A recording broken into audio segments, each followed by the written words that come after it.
ମୁଁ ଆପଣମାନଙ୍କୁ ଦେଖେଇ ଦଉଛୁ ଆମେ କଣ କଣ ଖାଉଛୁ। ଏଠି ଅଛି ମତେ ଜୁସ ଭୋକ ଲାଗିଲାଣି। ଯାଉନ ଗାଧେଇ ଆସି ତରକାରୀ ସଇଲାଣି? ହଁ ତରକାରୀ ସଇଲାଣି।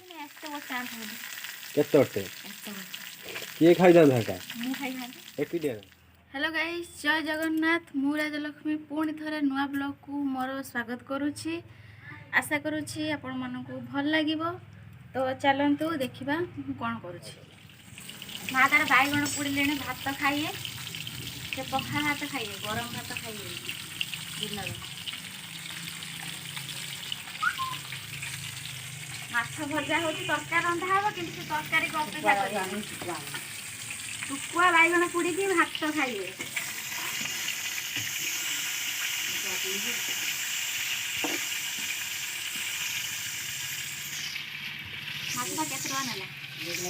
माछ माछ बा किलो बा 200 टका।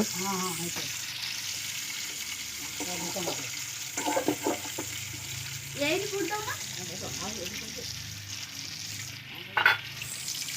यही पुड़ दी आई को तो पुड़ दो ग्राइंडिंग करनी था ग्राइंडिंग करनी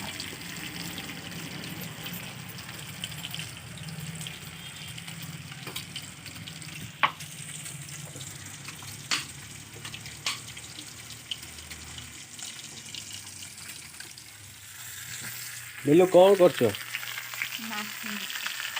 सइलान ना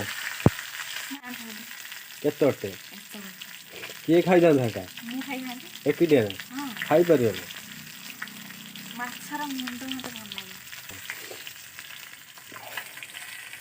आउ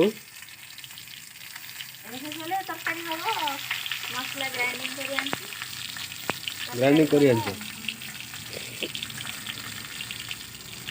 ओ ठीक है चलंतु भाई माने देखिबा हम मां कोन करछि बर्तमान भाई। मां कोन खाउजिलो बैगण शुकुआ आउ काकुड़ी देखो भाई मान माँ खाऊची कौन सब पखाल भात को शुकुआ बैगण आउ काकुड़ी तरकारी भात आ शुणिल तो तार सबु बेले पखाल भात थी तो सबू अच्छे आ से गरम को खाएनि दिन में से राति गरम भात खाए सका से जहाँ खाया ता खाए तार आउ 12टा बेले तार तो पखाल भात सहित काकुड़ी शुकुआ बैगण आउ होची आउ गाधे साइल ना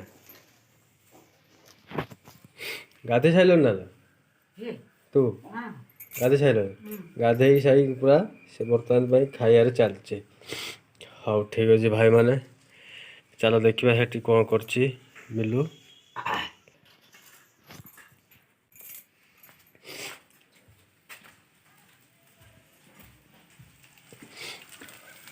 माँ तार हेटी बसिक खाऊचे कला शुकुआ आलू बड़ी भात काकुड़ी सब मिसेक मिक्स करी खाऊचे बैगण बैगण बैगण दल पखाल होची हमर जातीय खाद्य पखाल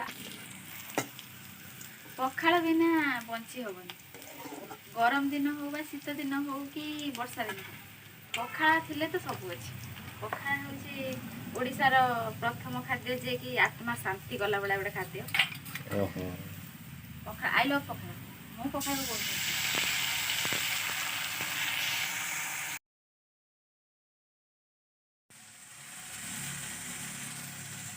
एटा कौन पकेलु एटा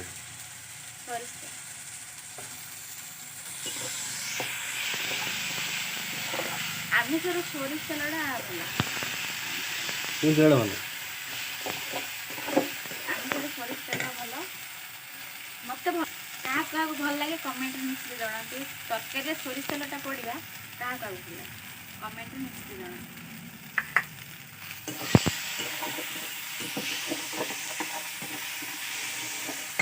खरा होची प्रबल खरा होची भाई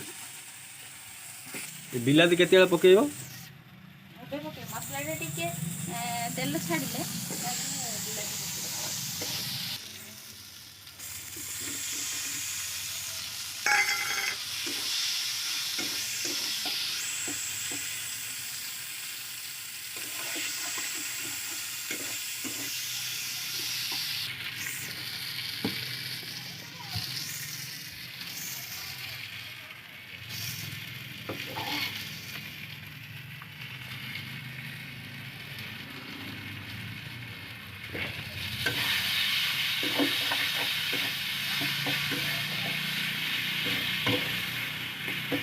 ଖଡ଼ିକା ଖଣ୍ଡିଆ ହେଇଯାଇଛି, ଏଠି ଧରିବାକୁ ସୁବିଧା ହଉନି।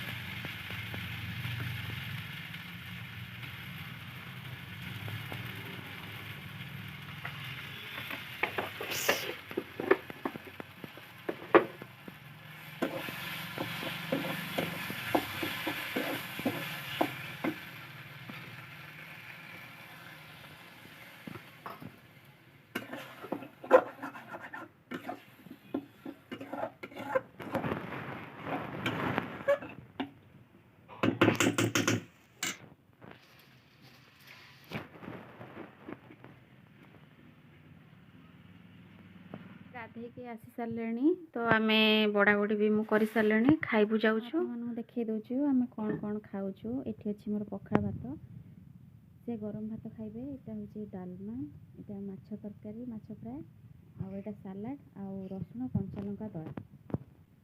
ଚାଲନ୍ତୁ କରୁଛି। ଆପଣମାନଙ୍କୁ ଭିଡ଼ିଓଟି ଭଲ ଲାଗିଥିବ। ଯଦି ଆପଣଙ୍କୁ ଭିଡ଼ିଓଟି ଭଲ ଲାଗିଥାଏ, ଲାଇକ୍ କମେଣ୍ଟ ସେୟାର କରିବାକୁ ଜମାରୁ ଭୁଲିବେନି। ଆଉ ମୋ ଚ୍ୟାନେଲକୁ ସବସ୍କ୍ରାଇବ୍ କରନ୍ତୁ। ତ ପୁଣି ଦେଖାହେବ ନେକ୍ସଟ ଭିଡ଼ିଓରେ। ସେଥିପାଇଁ ଜୟ ଜଗନ୍ନାଥ, ଜୟ ହିନ୍ଦ।